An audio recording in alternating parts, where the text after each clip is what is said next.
Yes. Before the Taliban was hard, and now it's very, very, very, very hard than last time. She's in hiding, but she fears the Taliban might find her. This doesn't stop her pressing on with her plans to try and escape the country. And I wish the other girls complete my way if I don't be alive. Unfortunately, we must leave Afghanistan if we want to be alive. Shalamanya says she's right to fear the Taliban. I think definitely the women who are high profile in anything definitely are at risk. You know, the journalists, definitely, the sports women.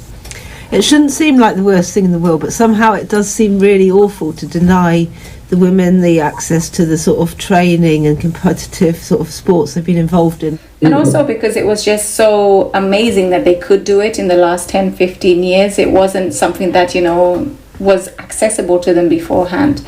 So it's been life-changing before, and then to get it taken away from you under your noses, I mean, that must be even worse, because you were there, you got it, you got something that was very rare, and you got famous for it, and people know about it. So yeah, it must be very difficult, and of course they don't know what else to do, you know, and they're always going to be famous. So it's not as if it's other people who maybe just change a little bit and change their lives. I mean, that's the whole point with the women, because they're not allowed to work. They can't get out of anything anymore. Their alternative is no alternative. What? If you show your identification, will the Taliban be able to know that you are part of the cycle team? Mariam's speaking to charities and donors who might help, but it's a difficult and risky process to navigate. If they know, they will kill us. But when they see your identification, they check by hand. For example, don't have any knowledge to check by a computer. They just ask where you go. One of the harshest realities for these girls is leaving their families behind. Countries have taken in so many from Afghanistan that securing entry for family members is practically impossible, and the worry is what happens to those families once word gets out that a girl has left. We leave our country alone.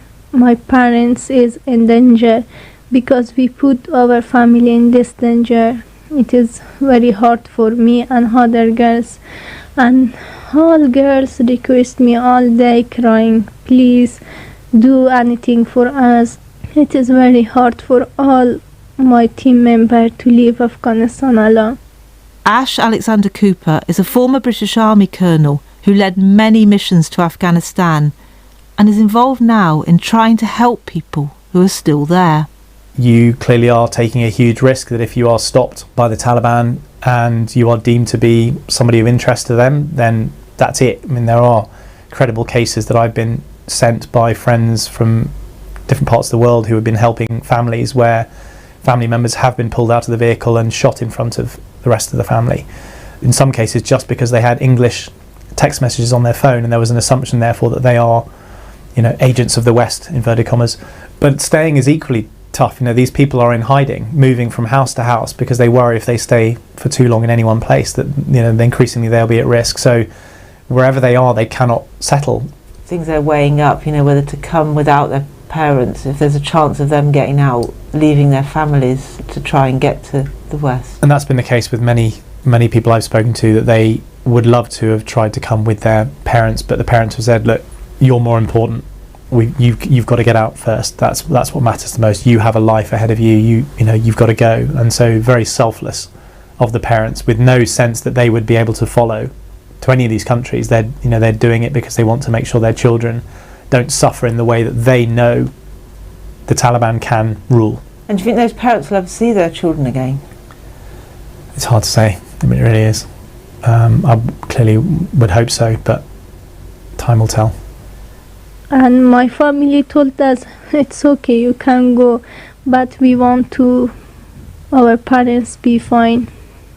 On the one hand, I am very glad that we will be able to move Lizzie is also on the cycle team. Like all the girls in the world and lead our normal lives properly.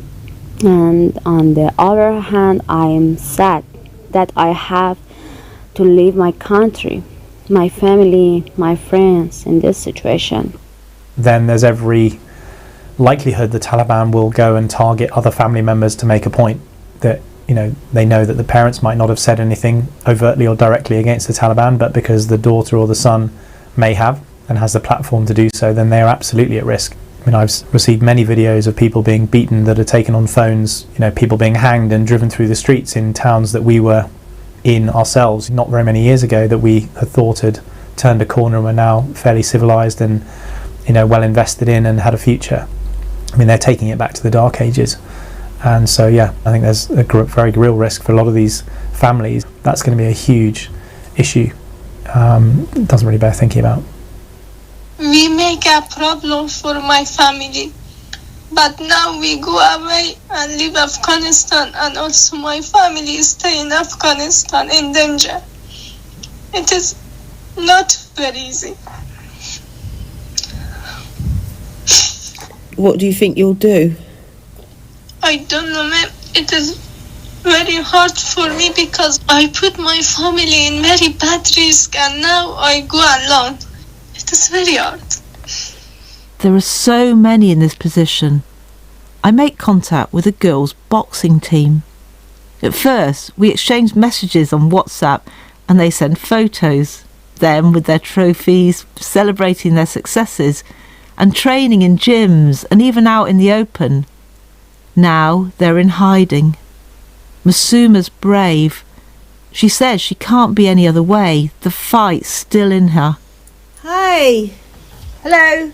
Hi, how are you? All right, nice to see you. Greetings. I have also been on television a lot. Now I know my life is in danger. I'm worried about my future, and I'm worried that I would never fulfill my hopes, my dreams and goals. It has been 4 months now, and I have been at home and I'm not healthy like I used to. I want to leave Afghanistan. I'm very distressed. The club was my second home. The club members and my trainers were like my family members, and now I'm away from them and I have no life. I'm worried all the time about my future, about what will happen.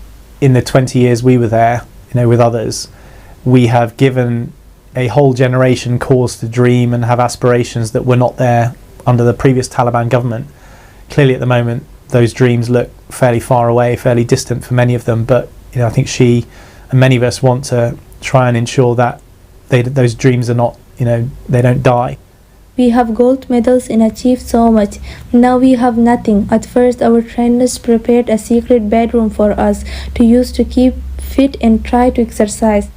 They send photos of their secret room. It's a small space with no windows, and there's a photo of them training together. They are continuing to meet and do what they do in hiding and in secret because they don't want to let the Taliban win. And I think for many of them, even though that clearly comes at risk, if you are a female sportswoman doing a sport and it's been banned, very, very overtly banned by the Taliban, and you meet with your friends to carry on doing that in your court, clearly there will be consequences. But I think for many of these women and girls, if they were to stop doing that, then what do they have? They've lost that one bit of hope. I think by getting together and realising that there are others who are willing to make a stand, that it just gives them, it maintains their fight and their spirit. You know, I just would hate for them to lose that, their spirit of, you know, an optimism that there is a future that one day they can still achieve. I wonder about the danger and whether I'd be this brave and defiant. We know the Taliban are trying to find us. They have asked about us. Her coach is also in hiding. I'm in danger because I trained them. They are asking their names and address, the women who we have trained.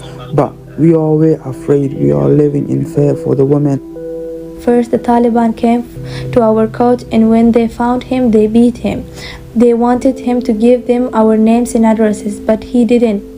Abdul Wahid is a cultural advisor to NATO forces, and he knows the risks that this team is running. They can do it, but with fear, knowing that if someone's report them in the neighborhood, that they are continuing their training underground, and they will face some persecution from the Taliban. And what do you think would happen to them? The easiest would be they would be detained and imprisonment.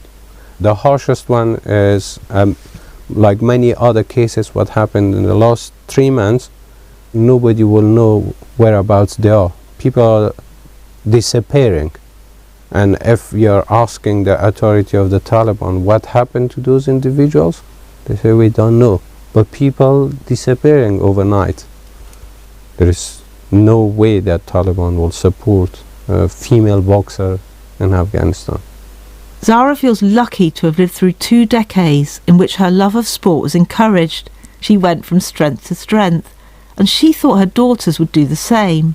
The good thing was that every individual could find their way, and their favorite sport, their favorite art, their favorite and achieve their objective, their goals. Actually, I have found myself in right now, sport specifically gives COVID, you and how that might gives impact you, the Olympics. The city of Xi'an, which you may know is famous for the terracotta warriors, it's a city of 13 million people as well, and it's in a very strict lockdown. The strictest lockdown we've seen since Wuhan was locked down in the very early days of this pandemic. People are being confined to the houses. They're only allowed out once every 2 days to buy essential items. Everyone is being tested. So taking this very seriously. You might think, gosh, how many cases is prompting that? In the UK, of course, more than 100,000 cases recorded yesterday. Well, in Xi'an yesterday, there are only 52 cases, around 230 in total. They're still locking down that entire city. That's how worried they are about COVID ahead of the Olympics, perhaps worried about the effectiveness of Chinese vaccines and still pursuing that zero COVID strategy. Tom Cheshire there. A white police officer who said she confused her handgun for her taser has been convicted of manslaughter in the death of a 20-year-old black motorist, Dante Wright, in a case which caused civil rights protests across the United States. Judge Regina Chu read the verdict to Mrs. Potter. The jury on the charge of manslaughter in the first degree while committing a misdemeanor on or about April 11, 2021 in Hennepin County, state of Minnesota, find the defendant guilty. We, the jury on the charge of manslaughter in the second degree, culpable negligence on or about April 11, 2021 in Hennepin County, state of Minnesota, find the defendant guilty. Well, the killing of Dante Wright provoked angry protests in Minneapolis by Black Lives Matter supporters who highlighted the number of cases in which white officers have killed black suspects. Outside court, there were celebrations when the jury's decision was read out, and Mr. Wright's family said they were happy with the verdict. All right, everybody, we've been fighting for a long time. It's been a long 9 months. Yes. We can't speak too much about everything, but we're happy with the verdict. We're happy with the guilty. And we're not doing this for nobody but for my mom and my pops. Yeah. A fire on board a ferry has killed at least 39 people, according to officials in Bangladesh. 72 others are injured following the blaze off the Jalokati district this morning. 800 passengers were on board as they made their way from the capital, Dhaka, to Barguna. Time for a check in the weather.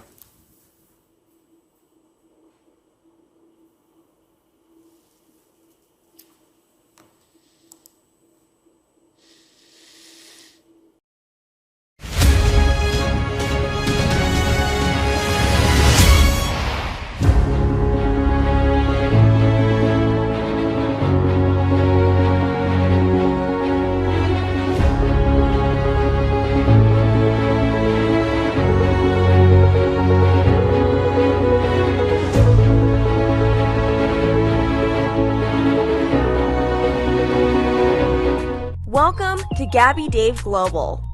We are a UK-based online e-commerce store, the first of its kind with license to trade in African products. Some of the products are clothing brands and all beauty accessories, hair and beauty brands, natural aphrodisiacs, processed and dried unprocessed food. Our mission at Gabby Dave is to connect African and Caribbean businesses to customers globally. At Gabby Dave, we ensure our sellers get the best deal for their products. We are not just here to help you reach a wider audience. We are also a distribution center to support business growth by fulfilling orders to your customers from our warehouse, making sure customers receive their products on time. We are inviting all Black-owned businesses to trade on our platform because we strongly believe Africans have a unique brand the customer would appreciate globally. So get in touch today and let us make your product and business go far.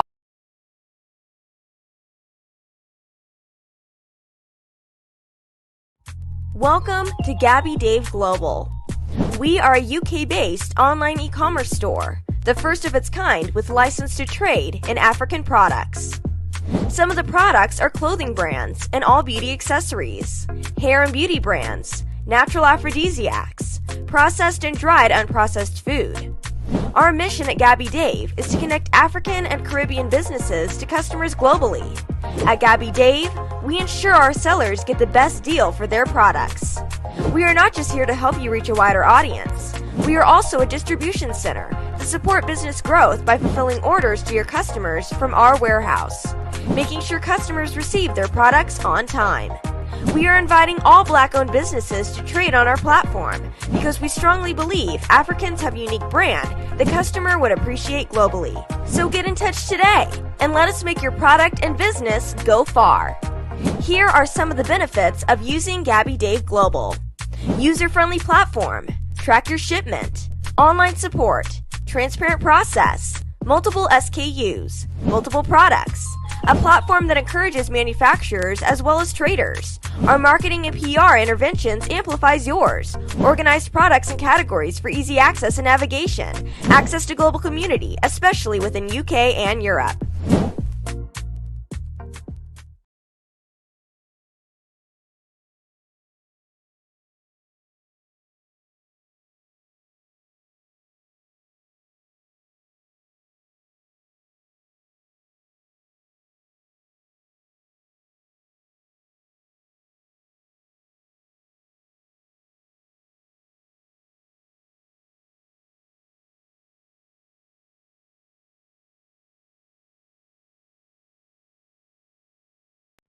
Welcome to Gabby Dave Global. We are a UK-based online e-commerce store, the first of its kind with license to trade in African products. Some of the products are clothing brands and all beauty accessories, hair and beauty brands, natural aphrodisiacs, processed and dried unprocessed food. Our mission at Gabby Dave is to connect African and Caribbean businesses to customers globally. At Gabby Dave, we ensure our sellers get the best deal for their products. We are not just here to help you reach a wider audience. We are also a distribution center to support business growth by fulfilling orders to your customers from our warehouse, making sure customers receive their products on time. We are inviting all Black-owned businesses to trade on our platform because we strongly believe Africans have a unique brand the customer would appreciate globally. So get in touch today and let us make your product and business go far.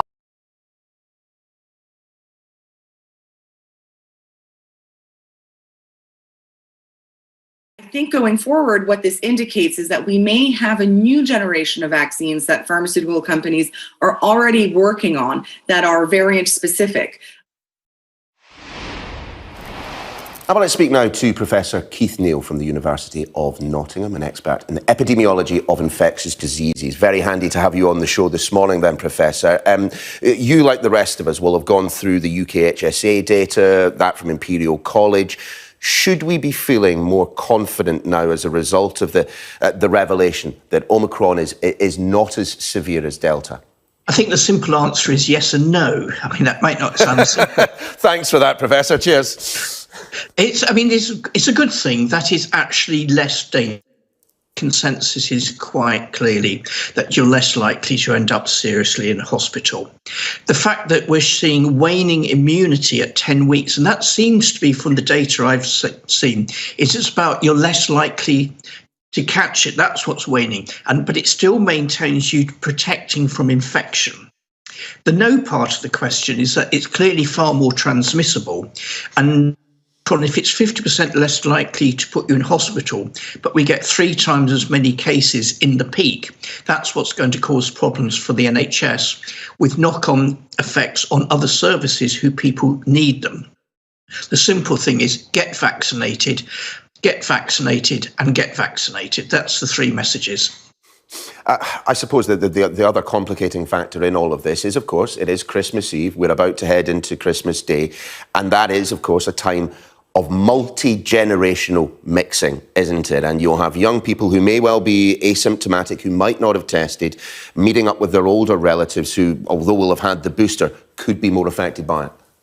Yes, but there is a simple strategy. If you're meeting up as families, if you say example of 2 families of 5 meet, it's safer than 5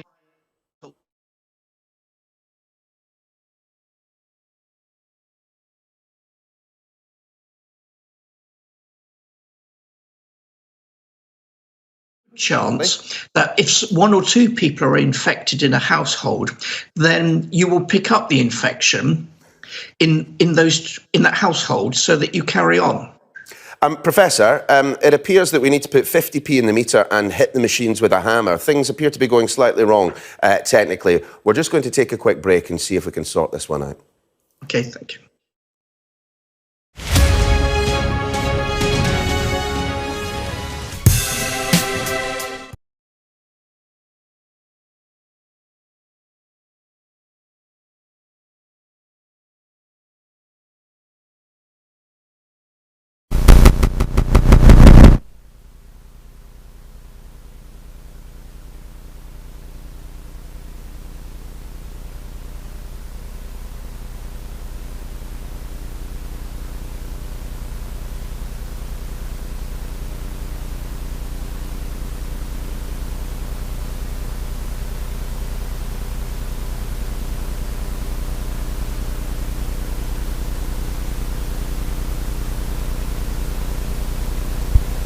SendWave. SendWave is a money transfer app that is used by people all over the world to send money to their loved ones in Africa. With SendWave, you can send money to Ghana, Nigeria, Kenya, Uganda, and Tanzania. And the best part is, SendWave is absolutely commission-free. Our exchange rates are excellent. You can see for yourself by checking them out on our website. So how do you use SendWave? SendWave is an app that you can download onto your phone from the App Store or Google Play Store. The app is free to download. After downloading it, just open the app and enter your name, email, and phone number. That's it. You're good to go. Make sure you use the promo code SR. S for Starr, R for Radio. This promo code will give you £5 free credit to send to Africa on your first transaction. Your money will be delivered to your recipient within seconds. Feel free to call me on 0749 7377 647 at any time. I'll be happy to tell you all about SendWave and help you in any way I can. Remember to use the promo code SR for £5 free credit. Medasse.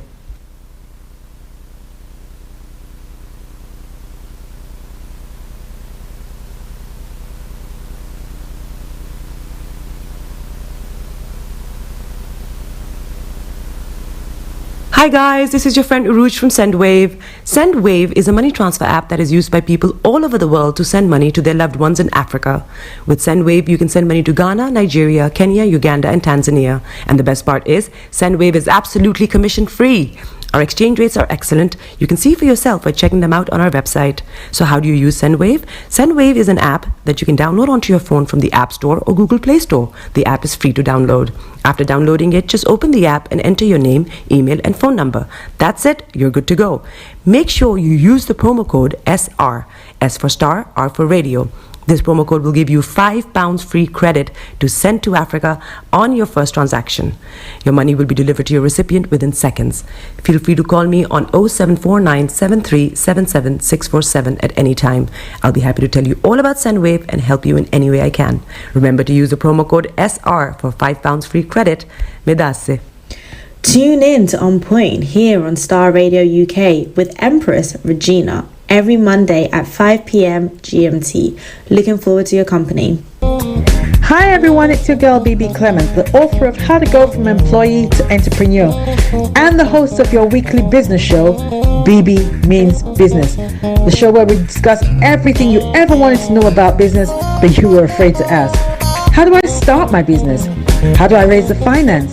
How do I grow my business? Where am I going to find my customers?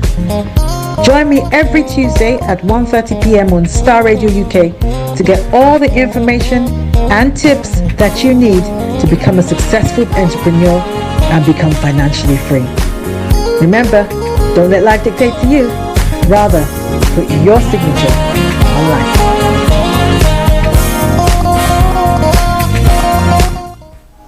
Hello, lovely listeners. Tune in to the renewed show with Charlotte. Make it a date to listen to me this and every Thursday at 5 p.m. on Starr Radio UK. Tune in to an hour of power, an hour of encouragement, an hour to inspire you to stay positive and strong in this season.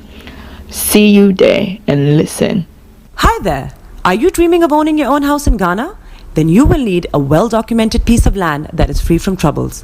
I highly recommend My Africa Property for any size of land that you will need. With My Africa Property, lands are available in Prampram, Sopoli, Tohenia, Ogome, Dodova, Winneba, and many other locations at affordable prices.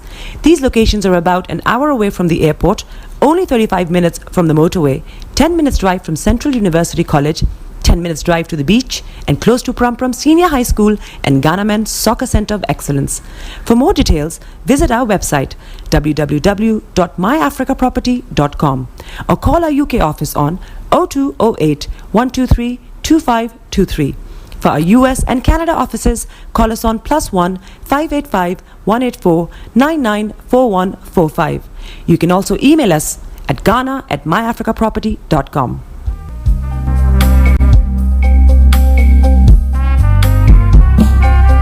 Are you looking for the fastest, reliable, and trustworthy door-to-door shipment company? Well, look no further. When was the last time your family received a shipment back in Ghana on time and in time? You are not sure?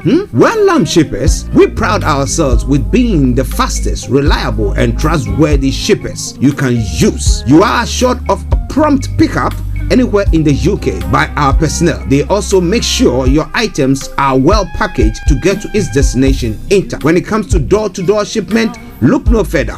Well, Lamb Shippers, contact us on 07939009321 or 07498911820. Or you can visit our website www.welllamp.co.uk. You can also drop us a mail, info@welllamp@gmail.com. Well Lamp Shippers, fast, reliable, and trustworthy.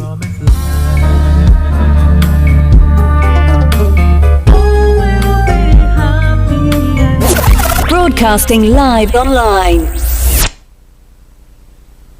Yeah, mama free chapeau. Yeah, mama free chapeau. Afia tuya meindini pepe. Yes, listeners, it is Starr Radio UK. I'm Archie, and on behalf of Starr Radio UK management and staff and all presenters, we wish you a Merry Christmas and a prosperous New Year. It's your ma. Bekutu. Show them you got the cocoa set. Ladies and gentlemen, it's your boy Harry Song, aka Mr. Songs. This is the Kingmaker Baba for the girls. We're here. This is Starr Radio. Don't go nowhere. UK, London. We they call them London for home. For here, we they call them London. And I sabi you know, just have fun and stay blessed. Hi there, this is CJ Buckman, your life coach. And whenever I'm in London, I listen to Starr Radio UK right here. But guess what? You can listen to wherever you are. The coolest way to start your weekend. Broadcasting worldwide, online 24/7. All around the world. In your car. At work. At home. On your smartphone. This is Starr Radio UK. Are you ready to turn it up? 10, 9, 8, 7, 6, 5, 4, 3, 2, 1. Joy to the world, the Lord is come. Let earth receive a king. Hey, listeners, yes, let earth receive a king. It is Starr Radio UK. I'm Archie, and I wish you all a Merry Christmas and a prosperous New Year.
And that is how I say a massive happy Christmas or Merry Christmas, whichever is appropriate.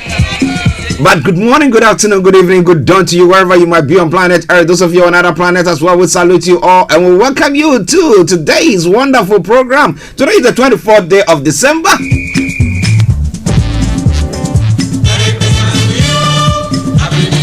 The year 2021. Christmas Eve.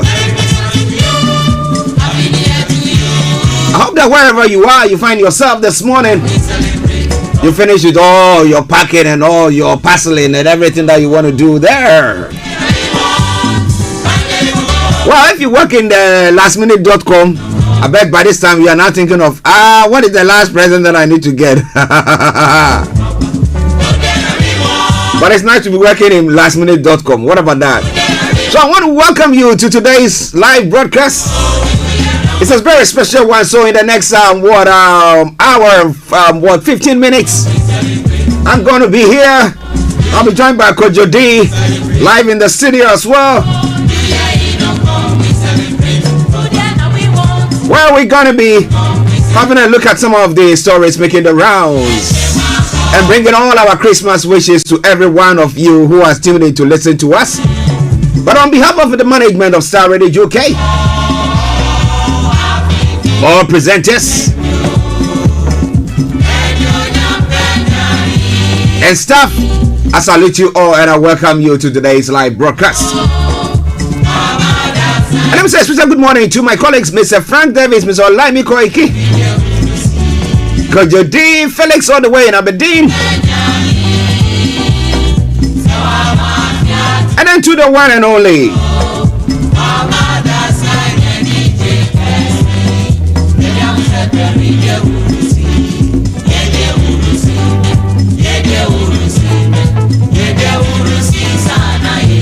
Reverend Michael Esiama. Massive good morning to you.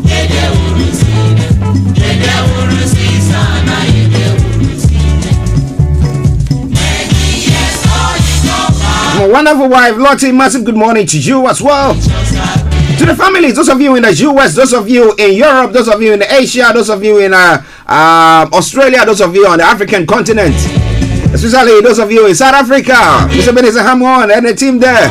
I say a salute to you all. The Betwell family in Ghana, the Hammons, the Abedis. And let me say a special good morning and Merry Christmas to my apostle, brother HB, all the way in Ghana as well. And to the family there, the Bruce family there as well. We salute you all. But wherever you are, don't turn the dial, because we're going to be having lots and lots of fun today.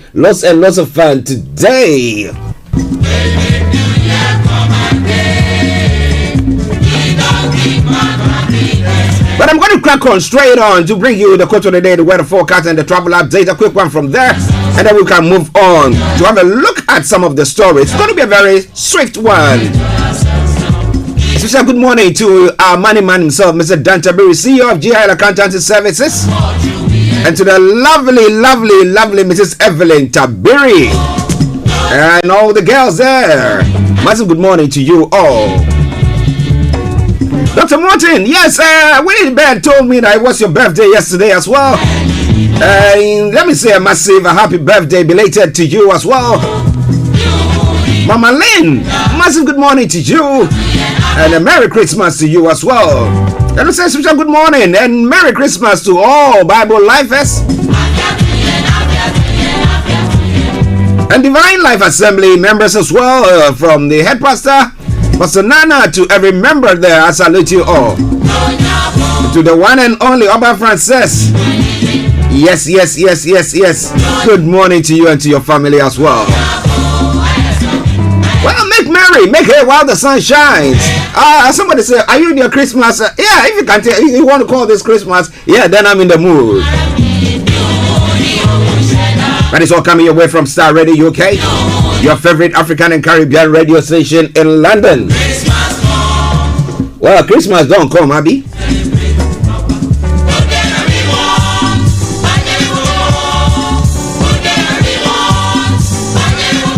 So how is the weather going to be for you today, or how is the weather like today here in London? Okay, so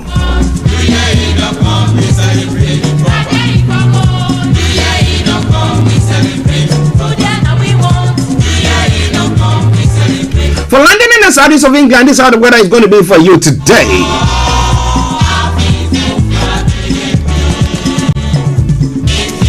We'll have a patchy cloud in the morning, but this will become thicker through the afternoon. A band of rain will then move in from the west, feeling mild for the time of the year. And then tonight, lingering spells of rain will soon clear away. There will be a mix of variable cloud and clear spells. Another mild night expected as well. Total temperature is going to be 11 degrees, the low is going to be 8 degrees. UV level is going to be low and pollution is going to be low as well. Sunset 15:55. Sunrise for tomorrow morning 08:05 hours. Now Christmas Day we'll be having a total temperature 9 degrees and the low at 6 degrees. It's going to be a bit what do I call it? We'll see a cloudy but dry start to the day with the just the odd brighter spells in places. Further spells of rain will push in from the west later on, bringing a wet afternoon for many. Well, but whatever it is, you make hay while the sun shines. Yes, when you have a bit of sunshine in there, but what can spoil your Christmas spirit? I mean, just get on with it. Now come Boxing Day, Sunday, spells of rain in the morning will soon clear eastwards. It will then be a dry day with largely cloudy skies. Well, on Monday it will remain mainly dry and cloudy as well. There is a chance of the odd shower at times. Okay, so that brings us to the end of the weather forecast for you today. The 24th day of December, the year 2021, bringing the time down to 10:52. Okay, because we are in the Christmas mood, so having that music playing in the background, let's go to the travel update. Now, on the underground this morning, if you happen to be traveling on it, there are minor delays due to train cancellation to the Bakerloo line, on the Piccadilly line as well. There are part closures, a lengthy one from there. But Christmas Eve 24th of December, Boxing Day 26th of December, Monday the 27th to Thursday the 30th of December. No service between Rainiers Lane and Uxbridge. Please use Metropolitan Line services instead. So that is for the Piccadilly line.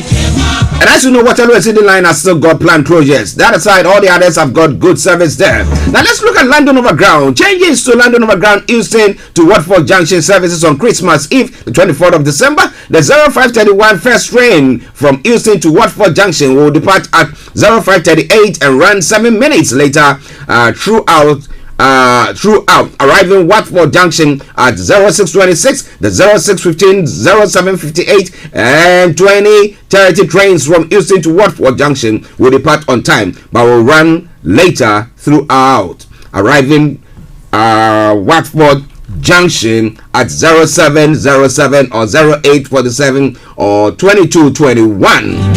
So that is a bit of the travel update there for you. I don't know whether today people will be traveling on the river bus, but hey, it's Christmas. People can do all sorts, and especially with the information coming in that the Omicron is not that infectious or will not run into the hospital as the Delta has been. Well, I know people will be traveling and doing all sorts. Now, Woolwich has got suspended service. That aside, all the others have got good service. Moving on to the National Rail this morning, a whole list of announcements there for you. But Avanti West Coast has got special service, cross country special service, First Transparent Express special service, Great Western Railway minor delays, London Northeastern Railway special service, Northern Rail special service, ScotRail special service, Southwestern Railway minor delays, Southern special service, Thameslink special service, Transport for Wales special service there as well. Why are you in town driving around trying to do last minute shopping or trying to pick one or two things?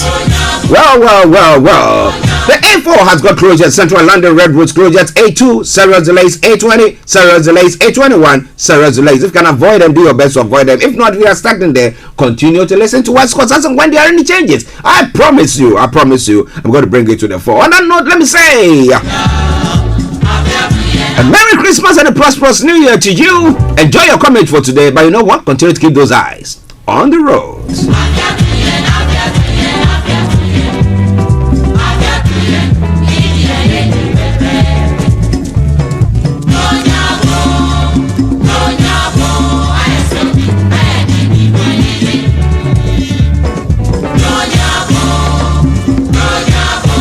This is Starr Radio UK. Hi guys, this is your friend Uruj from SendWave. SendWave is a money transfer app that is used by people all over the world to send money to their loved ones in Africa. With SendWave, you can send money to Ghana, Nigeria, Kenya, Uganda, and Tanzania. And the best part is, SendWave is absolutely commission free. Our exchange rates are excellent. You can see for yourself by checking them out on our website. So how do you use SendWave? SendWave is an app that you can download onto your phone from the App Store or Google Play Store. The app is free to download. After downloading it, just open the app and enter your name, email, and phone number. That's it. You're good to go. Make sure you use the promo code SR. S for Star, R for Radio. This promo code will give you £5 free credit to send to Africa on your first transaction. Your money will be delivered to your recipient within seconds. Feel free to call me on 0749 7377 647 at any time. I'll be happy to tell you all about SendWave and help you in any way I can. Remember to use the promo code SR for £5 free credit. Medasse. Tune in to On Point here on Starr Radio UK with Empress Regina every Monday at 5 p.m. GMT. Looking forward to your company. Hi everyone, it's your girl BB Clement, the author of How to Go from Employee to Entrepreneur and the host of your weekly business show, BB Means Business, the show where we discuss everything you ever wanted to know about business but you were afraid to ask. How do I start my business? How do I raise the finance? How do I grow my business? Where am I going to find my customers? Join me every Tuesday at 1:30 p.m. on Starr Radio UK to get all the information and tips that you need to become a successful entrepreneur and become financially free. Remember, don't let life dictate to you. Rather, put your signature on life.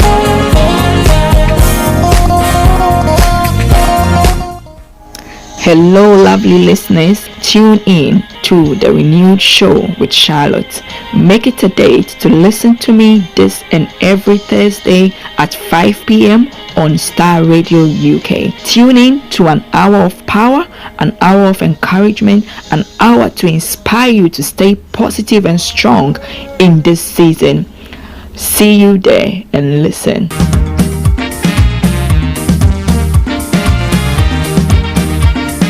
Chestnuts roasting on an open fire, Jack Frost nipping at your nose, Yuletide carols being sung by a choir, and folks dressed up like Eskimos. Everybody knows a turkey and some mistletoe helps to make the season bright. Tiny tots with their eyes all aglow will find it hard to sleep tonight. They know that Santa Claus is on his way. Okay, welcome back to the program. The Christmas Eve special. Well, all that I want to do is just to wish you a Merry Christmas. Feliz Navidad. So helping me to do so, I'll be having Kojo D, who will be joining me in the studio in a moment. But playing in the background, something from the Mighty Sparrow. Share the broadcast with your friends and loved ones and invite them to like our pages. Jingle bells, jingle bells, jingle. Now exactly at 11:30, my apologies because the program finishes at 12 today. Exactly at 11:30, I'll be opening the lines for you to add your voice to the discussions. You want to wish somebody a Merry Christmas, you can feel free to dial in and let's make your voice heard. But before then, you can post your comments on our Facebook page and I'm going to make sure I read them out. But the best way to listen to us is via our apps. Go to your app store. Just go there, whether it's Android or iOS. Just look for Jingle bells, jingle bells, jingle all the way. Oh, what fun it Starr Radio Global, and just download it there. It is for free. We've got a TV section and all that other bits on it as well. Okie dokie do. Now let's crack on. Let me bring you some of the headlines whilst we get Kojo ready to join in the program. Christmas bells are ringing, caroling, A glimmer of Christmas hope on Omicron, Harris says. And it says, but it's too early to downgrade the serious threat posed by the new variant, says Dr. Denny Harris. So, well, caution is the word.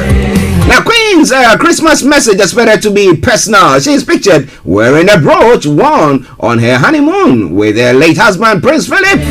Yeah, definitely it's going to be a personal one there. Christmas bells are A coffee jar, an invaluable Christmas present, says the Prime Minister. In his annual Christmas message, Boris Johnson says getting vaccinated shows a neighborly spirit.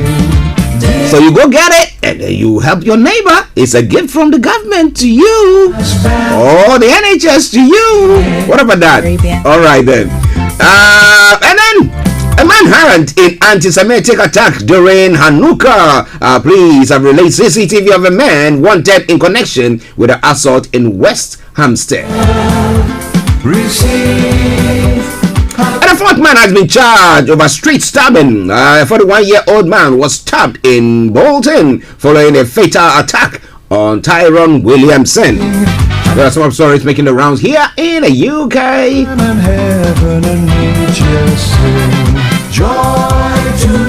John Woolworth is no more. Yet, a 1920 nativity scene is still going strong. The decoration has been part of Norfolk family Christmas for almost 100 years. My goodness.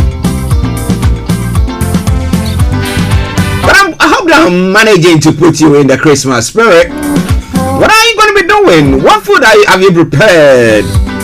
Is this some chinchinga? Or somebody say turkey?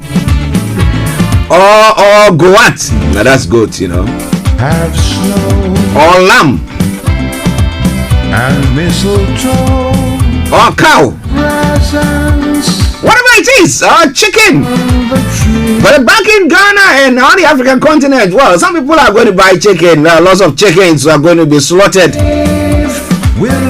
know, interestingly, some people were complaining that, well, they don't have the means to be going round to be buying all sorts for the Christmas, the meal and all that stuff. However, the chicken and the goats and all the others are celebrating, having a party time, because they know that their lives is going to be spared, because this around people don't have the money, they cannot buy them and slaughter them. Well, that is just by way of a joke. Okay, Hong Kong universities remove more Tiananmen monuments. Now it comes a day after a famous statue marking the 1989 massacre was removed from a university. But the question is, how far will they go? Because this, we know that the mainland Beijing is, virtually flexing its muscles properly this time around. Cracking down on any consenting decisions or moves or statements being made by people. Dozens have been killed in the Bangladesh ferry blaze. At least 37 people died and about 100 are injured after a ferry caught fire in South Bangladesh today. And Indian is outraged over anti-Muslim hate speech. Now, viral videos show Hindu religious leaders making provocative anti-Muslim speeches at a conclave in Haridwar. In the United States of America, a U.S. taser mix up ex-officer guilty of manslaughter. The April shooting led to the days of demonstrations against police killing of black men. But that is so serious. At times I get worried, because as if, in the heat of situations, people might misjudge. It's not an excuse. In a time where we could see the surge in blacks being killed by being mishandled or manhandled by the police, and then it became obvious. Well, she's been handed down guilty verdict. Now, this is all coming your way from Starr Radio UK. And like I said, I'm going to be joined by Kojo D in a moment. It's just making you feel the Christmas spirit. Okay, so enjoy the music while we set ourselves up for the next 54 minutes. We're going to make hay. Somebody say making hay while the sun shines. There's sunshine in the studio, that's why you can see us all brightly there. Okay, no. Alright, so let's enjoy the music and then we'll be with you. So making merry here, of course. But you can call in and tell us what you've planned for the day. That's tomorrow, the big day.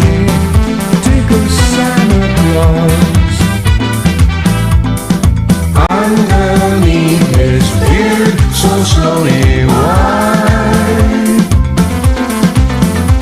What a laugh it would have been if my daddy had only seen Mommy kissing Santa Claus last night. This is Caribbean Vibes.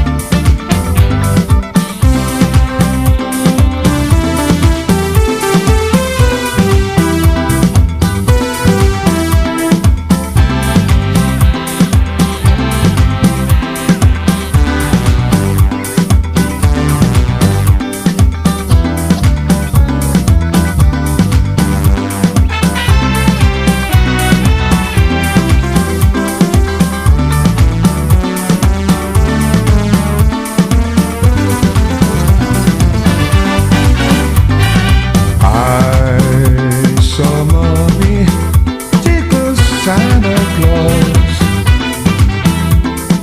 underneath his beard, so slowly wind.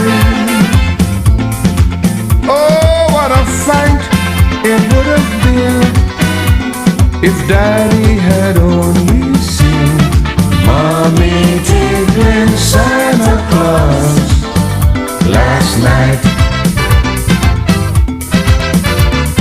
Rudolph the red-nosed reindeer had a very shiny nose, and if you ever saw it, you would even say it glows. All of the other reindeer used to laugh and call him names. They never let poor Rudolph join in any reindeer games. Then one sunny afternoon, Santa came to say, This is Starr Radio UK. In your car, At work, at home, on your smartphone. Won't you guys Broadcasting worldwide, online 24/7. reindeer loved him as they shouted out with glee. Rudolph the red-nosed reindeer, you go down in history.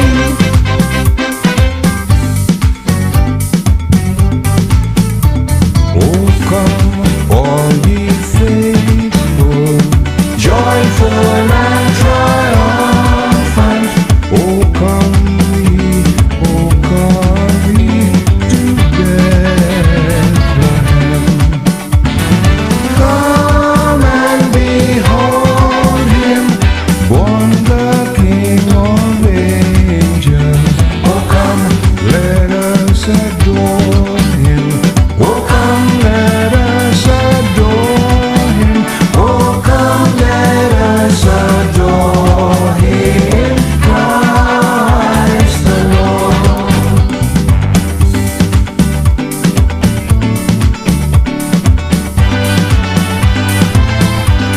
Welcome back to the program. It is the Christmas Eve special, as I said earlier on, and then I told you that I was going to be having Kojo D in the house as well, and he is here. And let me say, Kojo, Merry Christmas to you. Oh, Merry Christmas, Archie. What are you doing in the studio? Yes, listeners, those of you who only see him on Sundays and other days, well, today he's here in the studio. You hear his voice during weekdays, but this morning he's right, gracing the studio with his presence here. How is the preparation so far? The preparation for the Christmas so far. I'm not sure whether I celebrate Christmas. I think Felix will agree with you there. We get on with the mood of Christmas. Everybody and try to keep everybody happy. Yeah. Well, I try to talk to my girls, and I said, what do we do for Christmas? They said, they are probably just like me. They don't see anything special. Christmas. So we couldn't. I said, can we go into? No. What we're getting in the shop, whatever you want to get, just go and get it. Get it. Yeah, that's it. And they went on just eating. I said, but when you were kids, you were really waiting for Santa and all those stuff, I said, no again. Yeah, now they are mature. Mature. It gives you. I mean, it makes people now think about when you are mature. You look at Christmas differently. Yeah, exactly. The economical side of it, where people are just trying to just make lots of money and all that. But the reality, what we are trying to look at there.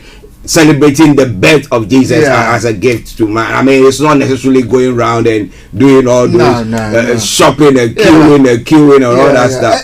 It's all been monetized. It's turned to an massive economic activity. And for some parents and for some people in some places, it's really a drain on them. Of course. You can talk about affordability. People are pushing themselves to the level where they cannot afford. Using their credit cards and stuff like that to go and get it for just a day. A day celebration. I mean, normally Christmas, but after what? When you have your dinner or the present, then I sit down quietly. I say, so what was all that about? Yeah, I heard somebody on the phone the other day. It was my other half talking to somebody back in Ghana, and the people were thinking of, we're going to do this, and she was like, why do you have a need and an urgency to go and buy new clothes, new shoes, and all that? Why do you want to do that? What you have isn't not enough. But he said, well, I can understand if you are buying it for your children. Yeah. But they don't understand. They think that it's time for them to get something new. So, but an adult, I don't know why people have to. So that was the question. He said, you're an adult. Why do you put yourself under pressure to get some things that literally you cannot afford? Yeah. And you're relying on other people. Yeah. It was like, the person was saying, I was trying to get hold of my cousins and my brother to see and my sister whether they can send something over to me. And they said, what do you even know their budget? And it was like, you don't know their budget. You don't know their circumstances. And you are piling pressure on them for your enjoyment at the discomfort of them. And if they said they were not going to do it, then they become a bad person or a bad sibling. They have it all, and you don't even know their circumstances. So she actually educated a person. She said, look, when you come into the winter section, that is when we spend so much, and we are going to be spending so much because of the energy price hikes that is coming. So she now told the person, do you pay gas to hit your room? They don't he said the only gas you do is you buy gas for cooking. But we pay gas to heat our rooms. Our lights are continuously on. You don't have lights continuously on. No. We need to buy warm clothes. And you need to. And the person was like, oh really? Yeah. You need to buy different shoes at different times. Exactly. So you are looking at your sibling earns roughly about £1,000. Yeah. And so you take a calculator and work it out along the exchange rate. That is huge money. And you say, look, you probably earn £1,000. Yeah. Out of that £1,000, 700 pays your rent, overheads, and bills. You're only left with this, and the person couldn't. Okay, he said, look, we literally pay about 700. If you live in a 1-bed, 2-bed house, you're probably looking at £700 rent a month. And the person was like, really? That's a lot of money. And I could hear the person because it was on a speakerphone. That's a lot of money. He said, but you are just looking at, maybe the person is earning £1,000 and you multiply, you think they have lots of money. You don't think of what they, expenditures and everything is. So let's be wise. I mean, I think all our listeners, I trust they are all very wise. And let this season go by and plan your life. Don't be under any pressure really to plan for something you cannot take care of. Well, live within your means, celebrate within your means, and there's no need going to buy new clothing and all. Especially now that there's even COVID, you can't go anywhere. Just stay home. just keep yourself warm. The truth of the matter is that we over here, what do? We wait for the sales. And after the sale, during the sales, then we try to buy what we want to buy. For the year. Some even buy in advance for towards the end of the season next year. So some people are buying their summer clothes now. Because those will all be reduced in price. Because they want to get rid of them from the shops. Exactly. And put the winter stuff in. So we are waiting for sales. We can't believe that when we are waiting for sales, people want to buy. Well, I mean, if I have a lot, I won't be bothered. But you don't have a lot, what do? You plan for it. All that I did was to give something for my nieces and my nephew. They are little ones, and then my grandkid. I mean, that's what I did. That's all. All the others, go and get on. Someone will say, jog on. Jog on. And then I have somebody sending me a message from, as usual, from our place. Don't forget me. I said, I've not forgotten you. I still love you. That's what I said. I said, I still love you, even in your difficulty. It's not only Christmas. I mean, and I said, oh, I have surprised you a number of times that you didn't even expect, and you didn't even know, and you didn't even come back to me whether you receive it or not because after 3 months, and I sent a message. Oh, I sent this to you 3 months ago. Did you receive it? He said, oh, I received it, but I didn't know it was from you. I said, yeah. So I cited that is what is called a surprise. So you don't need to ask somebody. I said it was good. You didn't even know it was me because my details didn't even appear there. So you just saw some fans in your Momo and you thought by magic you had some angel droplets or Santa.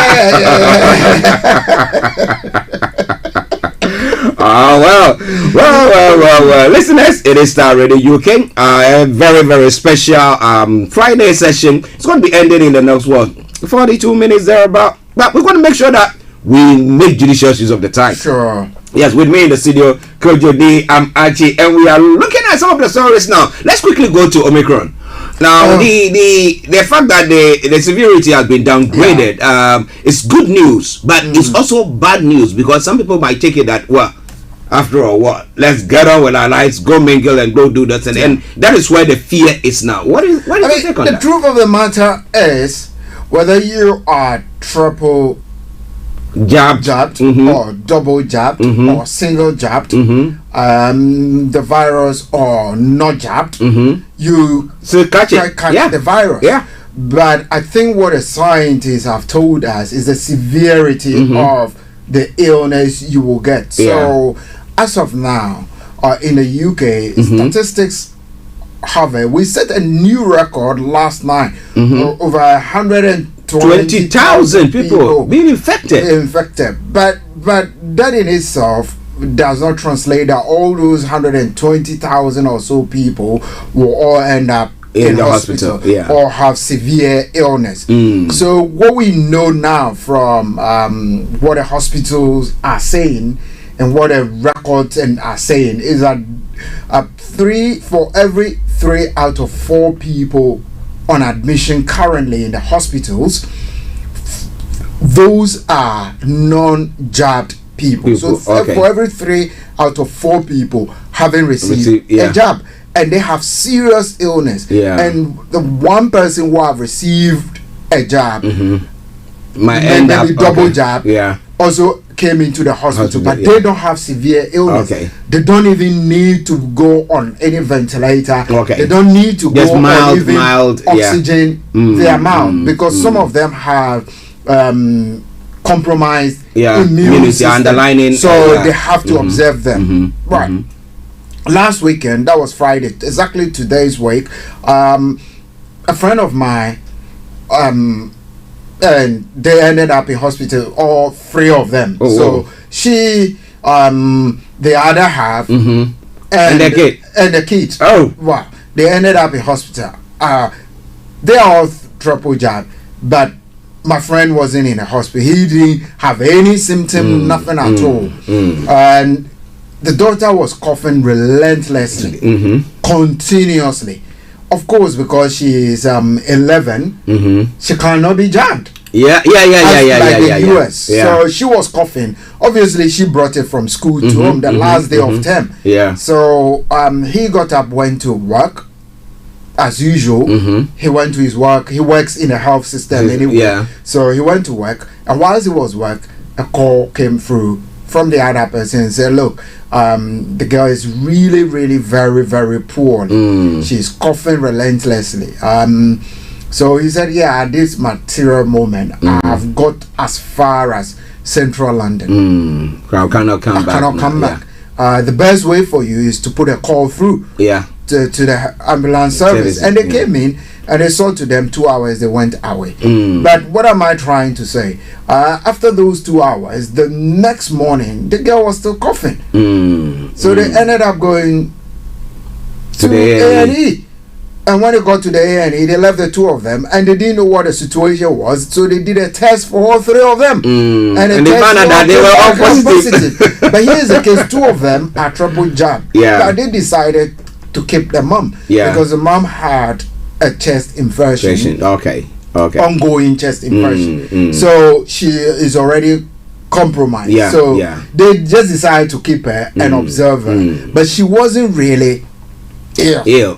But because of the chest infection, they didn't want to let her go home. And they let the daughter and the other half to go home. Okay. So that is the situation. So people who are jabbed and they are still getting the infection, they might have underlying health issues. So the health system will want to observe them and keep them.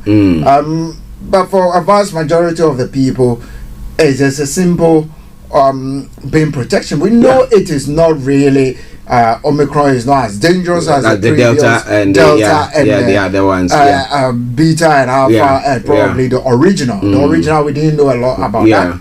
So people just need to be wise, really. And I think already within the UK, people are being wise. A lot of people have cut down their holiday time. When you look at the travel and traffic news, currently the trains are almost empty, and the roads are clogged up because everybody wants to travel in their own car and not come into contact with a stranger danger. Go and infect someone else. Exactly. Or pick it from somebody else. But let me find out from you. Do you think that maybe there is a need for a lockdown in any way, a circuit breaker as government they are calling it? Because it looks like in China, one of the provinces, they've actually shut them down properly. Seriously, they just shut them down. People are not going out.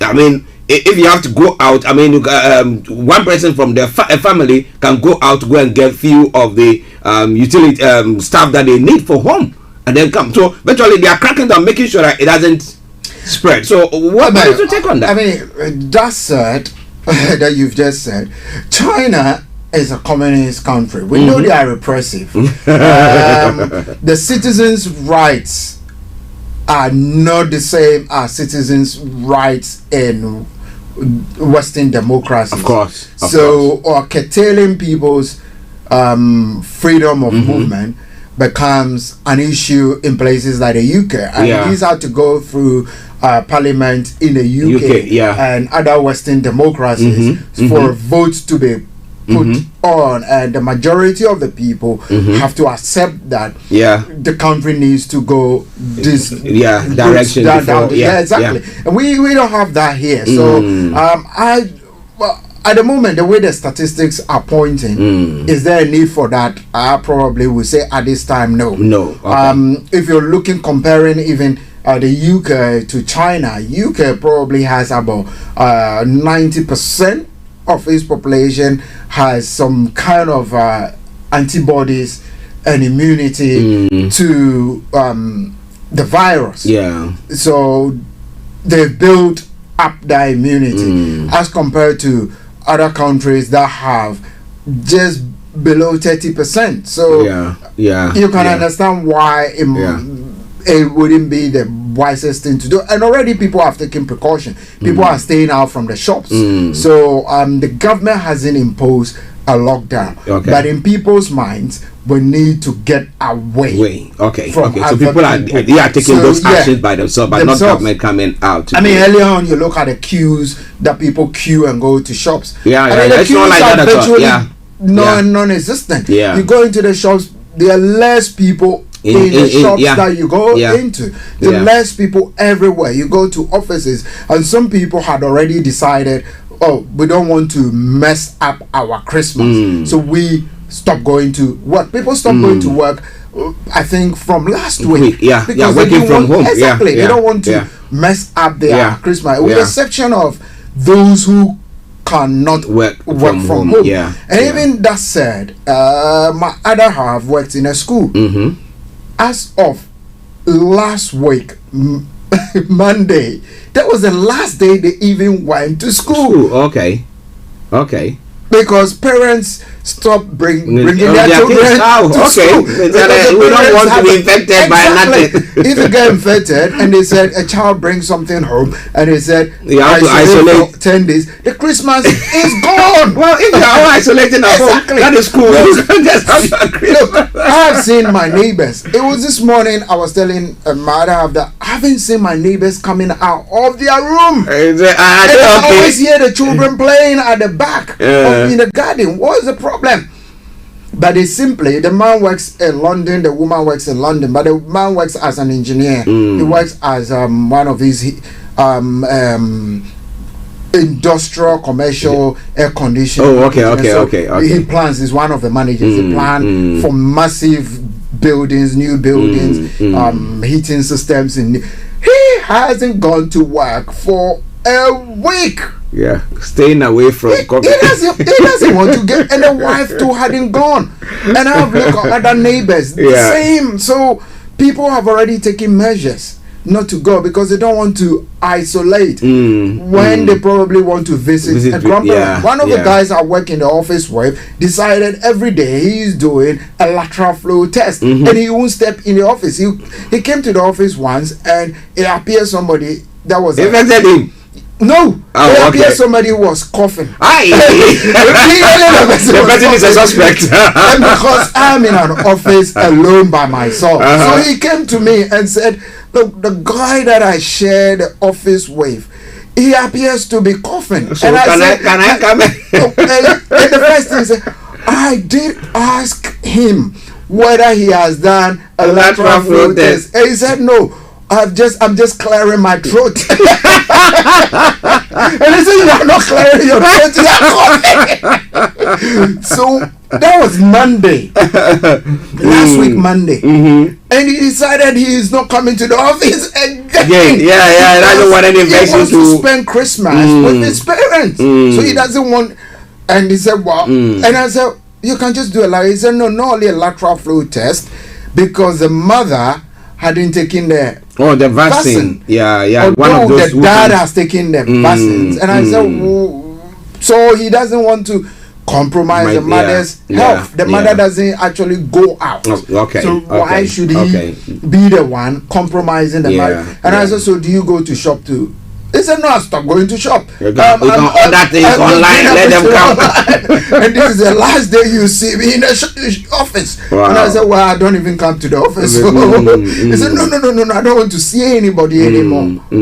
So you can understand people. So that's the situation. I think somebody, because we have listeners listening in Ghana and other places, I know people in Ghana have expressed concerned about the rates of infection here. But what I want to tell Ghanaians and listeners in Africa is that the way our system is designed, people are continuously doing a lateral flow test themselves. And this information is being reported onto our centralized health system. You don't have that system in Ghana where people are doing a lateral flow test. And reporting it. So you will probably not be seeing these figures. But for what we know is that the reason why previously Nigeria was put and South Africa and all those on the red list, on the red list was that a tenth of everybody coming from those countries on a plane tested positive. So it is not a situation where we are testing in the numbers of 120,000. People in America are testing in huge numbers. Western countries are testing in huge numbers. And over there in African countries, you think we are the people are not testing in those numbers. Because you don't have the systems that we have here where it is reported. I don't know how many people even in Ghana have done lateral flow tests. Exactly. They don't have in the their kit. house. No. In my house, at the moment, we have 3 kids. Guys, he got 3. He has to share. I have 3 kids. Because I pick it from the pharmacy. You go to the pharmacy, you go to the town center. I actually pick from the pharmacy, and I ended up giving the ones I picked from the pharmacy to my colleague in the office who wants to see the mother. And I didn't got any of the kids. Gone right, he can't find it. So I took it and said, okay, I have 3. I can spare you one. That's good. So I gave him one because my wife brought one from school. But the thing is that we are all testing. Look, I've tested on Monday before I went to the office, and I think I went to the office on Wednesday. I don't want to be the one taking it, so I tested. My wife tests twice a week because she's been doing it going to work, so it's become a routine. On Monday or Tuesday, my daughters also did it because they've just returned from uni. So you can understand. So if any of us are reported positive, we will have to go on the system and report it. And then you have to go do the PCR. Exactly. Then we become part of the huge statistics that is being built up by the United Kingdom. But in Ghana, you don't have the system. You don't have a PCR test. Nobody does a PCR test. I mean, I talked to somebody in Ghana. He said, we are so worried about the numbers. And I asked him, have you ever done a PCR test before? No. He said, no. A lateral flow, no. And I was like, you've not done a PCR test before. You've not done a lateral flow test before. So when you have malaria, what do? Or I take medication. I just go to the pharmacy and get. I said, are you aware that the malaria symptoms look exactly like the symptoms? Then they went quiet on the phone. He went quiet. He could answer, yes, you could have got COVID. And infecting others. So that is a situation. Don't be too alarmed. Our systems are such that they want to record every information. But over there, you haven't got that capacity. It has to be done officially by government centers. People are not mandated to do it, but over here people are mandated to do it. I mean, if you work in the public sector, you work as a civil servant, you have to do it before going to work. If you work in the health sector, you have to do it before going to work. But in Ghana, no, that is not the situation. It's only when you are showing symptoms, then they go out and even some people showing symptoms are not reporting it that they are showing any symptoms whatsoever. They go straight and treat themselves as malaria. Even if it's someone made this joke, how Harmattan makes you cold. So that is a situation. We are perfectly all right. As we say, we are men of faith. So we say God will take care of us. So don't be too much worried. Just pray for us and pray for yourself too. Yes, pray for us. We are cool. Okay, listeners, it's Star Radio UK, your favorite African and Caribbean radio station in London. Bring the time now to 11:35. So that means we've got only 25 minutes to go. But don't you worry, we're going to make sure that we make judicious use of the time. I hope that you are enjoying it so far. But let me announce the lines open. If you want to join us, it is 0208 133 2257 or 58. 0208 133 2257 or 58. If you happen to be living in the US, Caribbean, or Canada area, it is 001718 303 2737. 001718 303 2737. You can also text or WhatsApp us. It's 075 39661744. 075 39661744. You can also WhatsApp call us. Okay, so make sure you do so if you have to. And then we are on Twitter. Our Twitter handle is Starr Radio UK, and our email address is info@starradiouk.com. But make sure, maybe you want to wish somebody a Merry Christmas or season greetings, whichever you call it. Make sure you make use of this opportunity. Now let's move on quickly to some other stories making the rounds in other parts of the world. Now the court hearing, or the sentence that was handed down to this police officer in the U.S., Minnesota specifically, who missed the use of a taser with a gun. Instead of using a taser, she ended up using a gun and then shot this gentleman, and now she's been handed down with a guilty verdict. Do you think that appeases the people, and especially when the incident did happen, the fact that she even felt that she virtually collapsed on the floor, knowing that I made a mistake. I was trying to I thought I was using a taser, but I ended up using a gun, a pistol. So when you watch video of what happened after that, but the jury have found her guilty. Do you think it appeases our people, and then what next? Well, the truth of the matter is, in the US, we're waking up this morning to a police shooting into in a shopping mall, into a shop in LA, and killing a 14-year-old girl. So the issue with the US is simply, in my opinion, maybe because we don't live there, we might not understand the gun culture and the culture of the system. But we over here, we see differently that guns, no. But the police shooting, it happened over and over and over and over and over again. Much of the time, it is black people who are bearing the blunt of all that shooting, actually. And a huge majority of black people are shot, unarmed. They've been killed. There was this incident that happened in the early 2000s where a 12-year-old was shot in a park. The 12-year-old was playing with a toy gun, running in a park. Children do that all the time. 12-year-old, and a police officer just coming in a vehicle, running down and shooting him straight. And the claim of the police officer was he was shouting the commands from the window, from the car. How do you shout command from windows that are rolled up? How can the child even hear you? In the mind of a 12-year-old, they are playing. So they don't even think that you are shouting to someone else, not running around. And you say you are shouting for the child. There were 3 children in that instant, and one was holding a toy gun, and they were playing and running around. So you were shouting for them to stop, and they were still running around, and you shot him dead. So that is a situation. So that's just one typical example, and that has gone on and on and on. So it is difficult to believe people, because the way the weapons are, the gun is on one side and the taser is on the other side. So, and if you're a trained police officer, you have a responsibility. You've been trained and been taught to know that your gun is on one side, and then the taser is on the other side. So how do you pull a gun accidentally?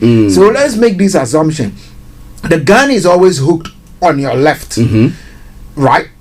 and the taser is on your right, but you went for the weapon on your left, which is a gun. So how do you explain? You might whip, you might say you've made a dreadful mistake, but the issue still is, I think they go first for the gun. They go first for the gun. Yeah. So you can understand they are not, when it comes to issues of black people, I'm not saying this because I'm a black person. No. When it comes to issues of black people to do with law enforcement in the states, in the US, which are the police force is predominantly white dominated. All the people on patrol and all that, the first thing they go for is their gun. When it comes to the black, handling black people, it's a gun, because once it's a black male, then it's assumed that you're going to be aggressive. Look, I watched a documentary after these guilty verdict. I watched a documentary last night on Netflix, 137 shots. And when I watched the documentary, I couldn't help believing that any of us black people could be in that same situation. This is a guy who, look, was helping people within the charity sector, people on drugs, and he drove his car to a place well known for drug dealing. So they go out, do a bit of charity work, and he picked one addict in his car. So when he was driving past, the backfire of the engine, came out. Obviously, it could be a faulty plug, an old car. You hear that backfire. And it only sounded once. And there was a police car parked on the opposite side of the road when he drove past. Immediately, the policeman went on the radio and said, "We have been fired at." And they gave a chase. Over 60 police cars were chasing one car in Cleveland. They chased the car throughout the whole town and cornered them in a school car park. Oh gosh. And they all started shooting. Car shooting, run. I'm telling you, all the policemen were firing from all angles. So the policemen, they surrounded him. So the policemen firing from the other angle. Thought the guy had a gun, was firing because it goes through the window. Oh God! The other side, and the other side too was firing. So they were firing at each other. And after everything died down, one policeman jumped on the bonus and discharged about 30 gunshots through the windscreen to make sure that they've actually executed him. Oh God! And after all that came, the guy never had a gun. He had no crime record apart from his person in the vehicle with him, who was a drug addict. And then that person was also dead. They killed. If you look at the way they shot, left, right, center, everything. Every window in the car was shattered, and the bullet holes through the door. So if you look at such things, it tells you exactly what the situation is.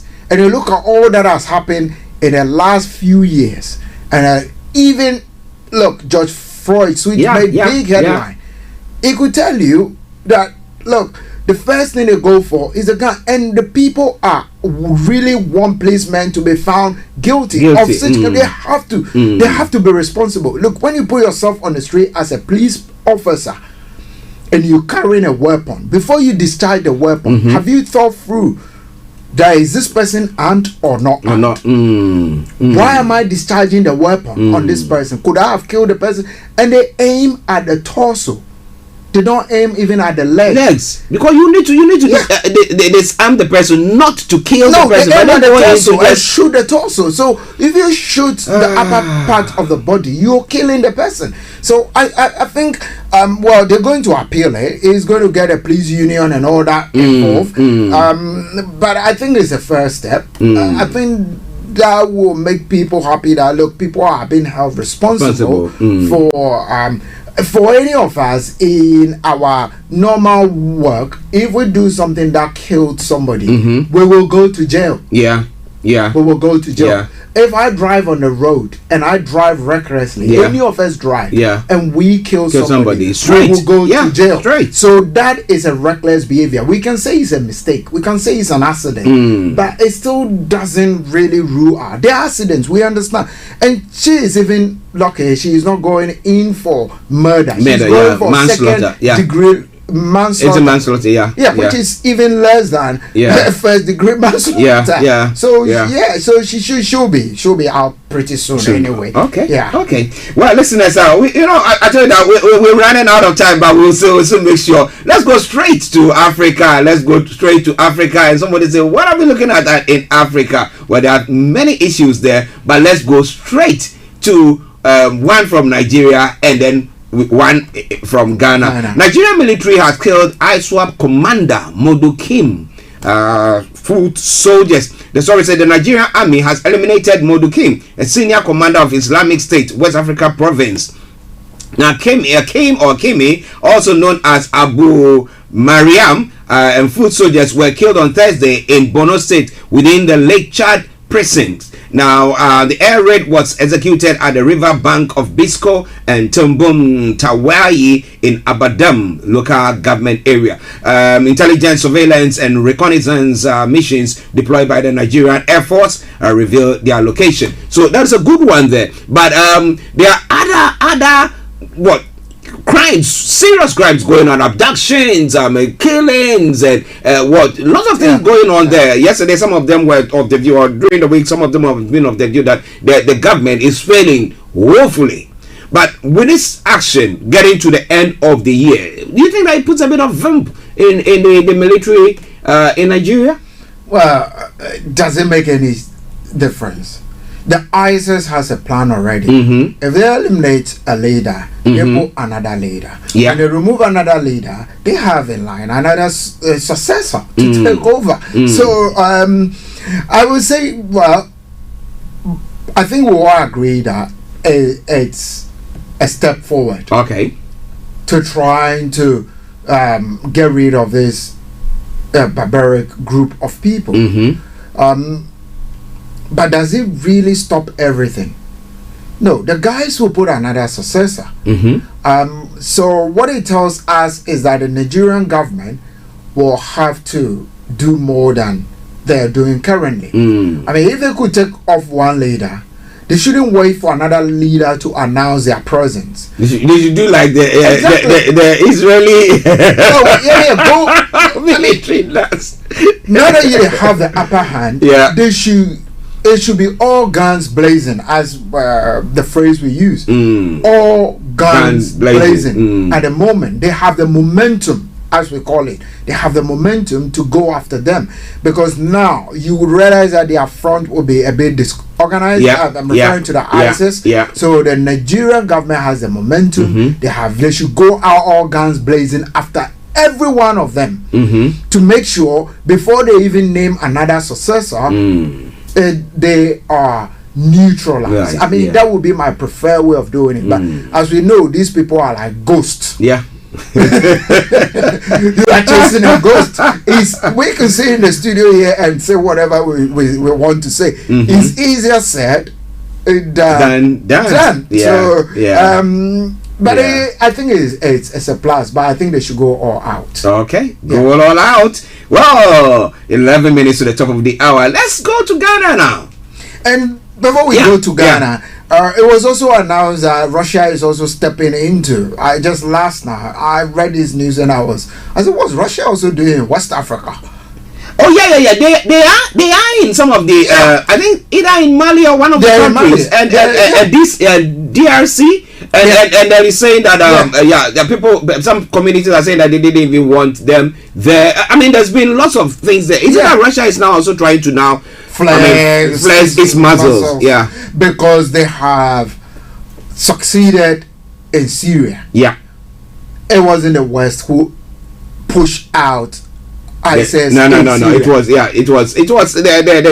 Russian backed government that did that. They virtually pushed the whole of ISIS from Syria. Now we don't even hear of ISIS anymore. I mean, they pushed them out of Syria. They've pushed them out of northern Iraq. The Apaches, however, the Apaches in places like Afghanistan, and we know the Taliban too doesn't like ISIS, them, so they virtually shifting camp towards Africa. So it could be the reason why Russia is also getting involved in West Africa.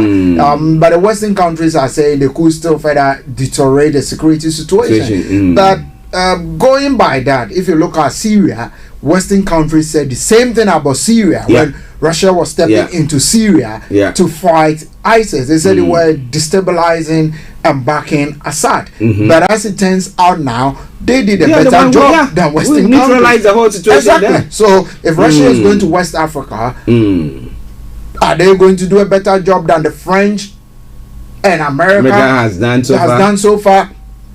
We don't know. Time will tell. And at the moment, they are not going full scale and gun blazing. They are sending mercenaries to work with the local army. So they're not going full gun, but everything between West and East will create a problem, as we know. So I mean, my viewpoint is, if Russia is going there and the Western countries are there, at what point do they coordinate their activities? Or is it just going to be like Syria, where the West was backing groups that were fighting the government and So they shouldn't go on further to destabilize. My only worry is that West Africa should not be destabilized. And what is ECOWAS saying about it? Nothing. Toothless bulldog. They just lying there, not doing nothing. Well, I think we'll leave it there and go on. Let's leave it there. No.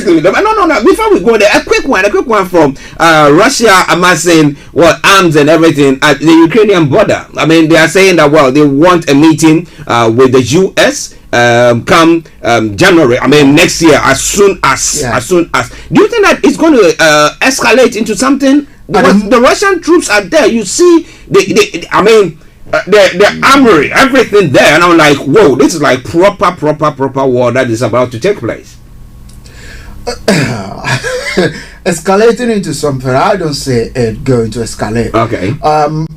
I think they started amassing tanks and they've moved. The Western countries are estimating that they've moved a huge army across the border. Of course, they are on their side of their own country. They are fine to do that. They could be saying they are protecting their own citizens. You can't stop them. But I think the rhetoric coming also from Western countries, from the EU, from NATO, this week, they also are now talking tough. And as a result, yesterday, Russia was seen as backing down. Okay, that they were calling for the meeting and stuff like that. Because it all started from Russia. When Putin went and said all kinds of things he wanted to say, directed at the West. And the following day, America and EU also issued their 10 warning. And the next day, quickly, Putin has now said we should have a dialogue. So that should tell us that they are not going to. It's not going to escalate beyond that. Because the West is prepared, led by EU, led by Poland and those neighboring countries to Russia.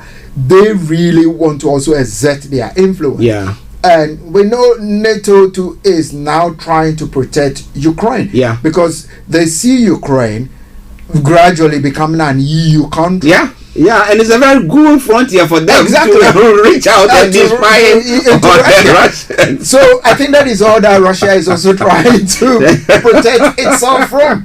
So what's going to happen? Russia is not going to win. The Western military is slightly better equipped than the Russian military. You reckon? Slightly. They have that slight edge over them. But that said, having a slight edge, of course, doesn't also mean that you can overpower them. Let me put it that way. You can't overpower. And I don't think anybody really wants war. No. And Russia doesn't want war. Because Russia, in its arsenal of things they can do, as we all know now, our gas prices are gone up. Yeah, they are using that. Yeah, they are using that. Exactly. So they know they can punish Western countries, especially European countries, for that. Yeah. They can do that to them. Yeah. So they're not going to fight. They can just do something to the pipeline. Yeah. Release some small gas at for a you, time. and then So there is scarcity. You have to pay more to get more. We have to go back in there. Well, let's cross to Ghana quickly because we need to run up. Now let's talk about the e-levy and the brouhaha that happened in the Parliament of Ghana. We know that there's never been an impasse like that where a stalemate where because of the numbers. So you need to find ways of maybe negotiating, talking nicely to your opponent for them to accept your cause or your what. But what happened there? Nobody can really understand because perception of different parties are different. So what started the whole that brouhaha, in my view, if the first deputy speaker of parliament wanted to step out from their chair to go and vote. Well, he said he wasn't going to vote. He was going to take medication. Right. So if you want to step out to go and take medication, what do? You announce to the house. Okay, now maybe we're taking a recess and then I'm coming back or something. Yeah. You're taking a recess. Yeah. Because you're having like a health crisis. As he said, the second deputy was saying he was shivering. So is it? Yeah. Well, that's what they were saying. That's whether he was shivering from the action that the minority were making. And he said he went to the parliament clinic. So if you're having a health problem and you want to go to the clinic, you announce a recess. You don't attempt to get off from your chair and say, second deputy speaker, come and take over. Meanwhile, while there's voting taking place, it's assumed. Yeah, I will assume you are vacating your chair so that he can also go and sit and vote so that you can make up the numbers. And we know that when you are sitting in the chair, you don't vote. Yeah. So if the second deputy speaker had already cast their vote and he's now going to chair the meeting, you are getting up. Yeah, then you also have the opportunity to go and cast your vote. So if you say that is not the situation because you are having a health issue, why didn't you announce to the house?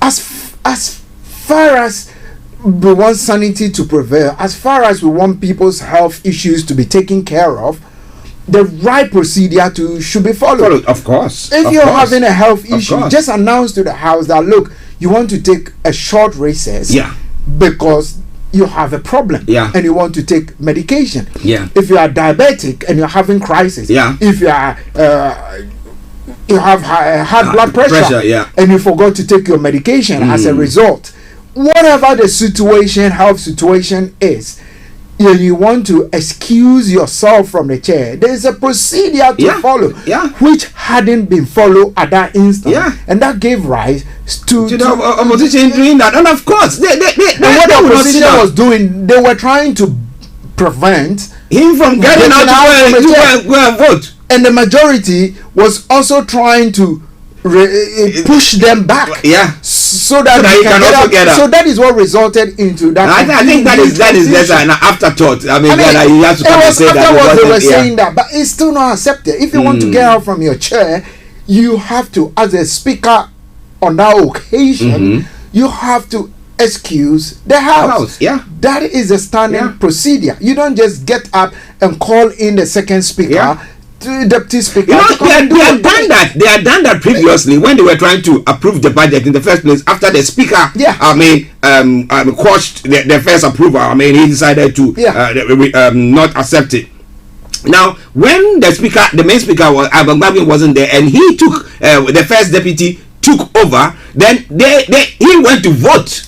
And so this time around they thought, no. So I don't blame the minority for that action. Because of what they've done before. Exactly. That's why he was also being stopped.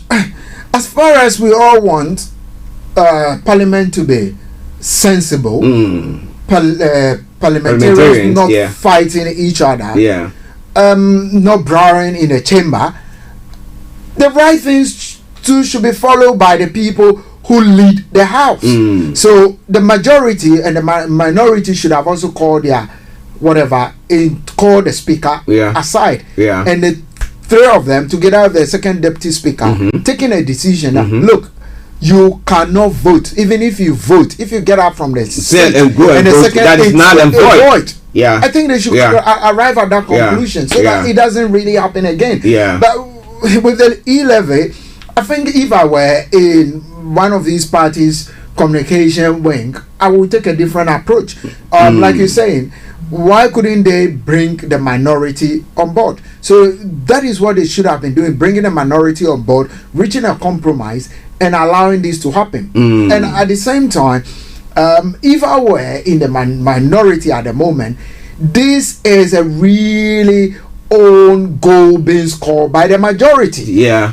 So even if it gets passed, assuming it gets passed, the minority will now go back in their campaign trail instead of we did everything to stop it. But you also went ahead to pass it, and that is not nice. And they could still go on further and promise the people that when you come, you're going to scrap it. But what do you think that these the MPs? I mean, some people are calling for them to be prosecuted. They are saying that why did the police not get in there to stop it? We the police service are saying that look, we don't have a mandate in the chamber unless we have been invited to come in. You look at the previous. I mean, last December when they were trying to nominate the speaker for parliament, and that that took place there, and then the military were called in, and people were saying that no, that shouldn't happen. This time around, the police decided to stay outside of it, not to be involved in it, and after that people are saying hey you should have gotten yourself in there. Now the way the constitution is structured, coming to parliament, parliament has a right to debate free and fair. That is why you have some parliamentary privileges. So I can't go, if I'm an MP, I can't go into a radio station and name people under parliamentary privilege.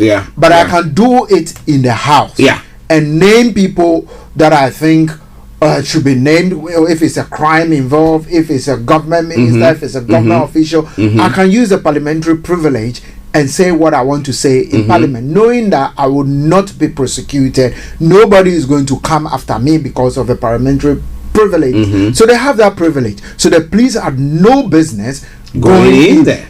Equally, soldiers have no business going into the House of Parliament. Once you do that, you are actually breaking the constitution. So police are right that we can't go there. The police are following strictly the laid down constitution order. So it has to be a marshal within parliament who has to request that there was something going on. They can't handle it. We need a backup. But this is a situation that they handled themselves in the end. Although there was a bit of brouhaha, they handled it. That same rule could have been applied to the nomination of the speaker. Where somebody felt led at that time to phone in the military. Not the police even. Exactly. So I mean, I think that the police are added under the current IGP. They've acted impeccably, reasonably, sensibly, and adhere strictly to the laid down procedure. Even if it were they were called, I know this particular IGP will say we are not coming. Because these are the rules. We are not going to do it. And I think I applaud the police for I think they are doing much work. Okay, listeners, this is where we bring in the program to a close. But before we go, Kojo, your greetings, your Christmas greetings, and whatever you want to. I would say very, very, very merry Christmas to everybody. I think the word Merry Christmas has been lost in some circles now. Some people say Happy Holidays. That is America. But in the UK, we always say Merry Christmas. Have a great time with your family. Have a great time with your friend. It is coming from me, from everybody that speaks and contributes on this program. We say a very, very, very Merry Christmas to every single of our listeners, our viewers. We've not forgot we are always online viewing TV. So Merry Christmas to you all. Thank you, Kojo. And let me say a Merry Christmas to every one of you who tuned in today to listen to us as well. We salute you all. We hope that you take good care of yourselves wherever you are listening to us across the globe. Yes? Make sure you take good care of yourself. God willing, Tuesday we'll be back. Tuesday we'll be back here to bring you another edition of the morning show. Hopefully, if Kojo is not resumed, he's going to join us. And I'll be on Tuesday. Yeah, so Tuesday we're going to be here. It's going to be a precursor to the new year. So we're going to be looking at reviewing the year 2021. We're going to start from Tuesday. So make sure you make a date with us on those programs. On that note, we say have a wonderful time. And from us here in the studio, we say Merry Christmas to you once again. Enjoy this song from the Marriotts. They say Feliz Navidad. Okay, when that song ends and you don't hear from us, then Archie and Kojo, we are out of here. Bye bye for now.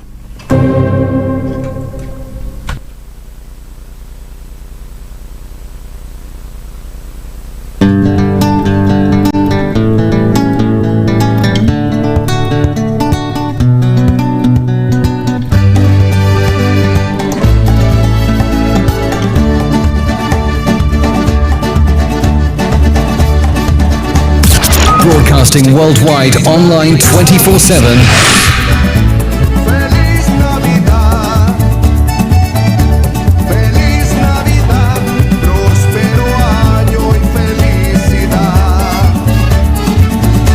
Feliz Navidad, Feliz Navidad, Feliz Navidad, próspero año y felicidad.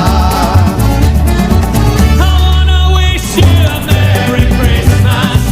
I wanna wish you a Merry Christmas. I wanna wish you a Merry Christmas from the bottom of my heart.